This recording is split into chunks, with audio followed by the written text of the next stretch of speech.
আমার ভাই ও বন্ধুরা আজকে চলে আসলাম সরাসরি যশোর বড় বাজারের ভিতরে। তো কি পরিস্থিতি বাজারের আজকে দেখতে সরাসরি চলে আসলাম। বিভিন্ন দোকানপাট বন্ধ হয়ে যাচ্ছে।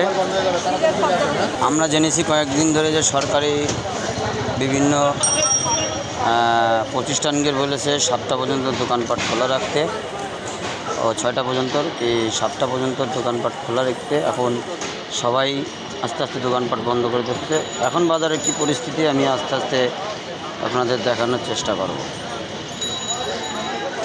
আসসালামু আলাইকুম গাইস, এখন চলে আসলাম যশোর বড় বাজারে।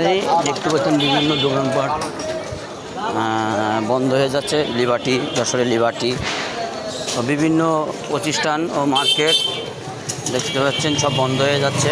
সবাই ব্যস্ততা, দোকানপাট বন্ধ করার জন্য সরকারি নিয়ম মানার চেষ্টা করছে। আজকে সরাসরি চলে আসলাম যশোর বড় বাজারে কী পরিস্থিতি দেখার জন্য। বিভিন্ন প্রতিষ্ঠান বন্ধ হয়ে যাচ্ছে যশোর বড় বাজারে, দেখতে পাচ্ছেন। আজকে সরাসরি চলে আসলাম যশোর বড় বাজার। কী পরিস্থিতি বাজারের আজকে দেখছি। সরকারি নিয়ম অনেকে মানার জন্য চেষ্টা করছে। সরকারি নিয়ম দিয়েছে 7টা পর্যন্ত, ব্যবসায়িকরা 7টা পর্যন্ত দোকান খোলা রাখছে। রেখে অনেক দোকানপাট দেখে বন্ধ হয়ে যাচ্ছে। সবাই আস্তে আস্তে সবাই নিয়ম মানার জন্য চেষ্টা করছে।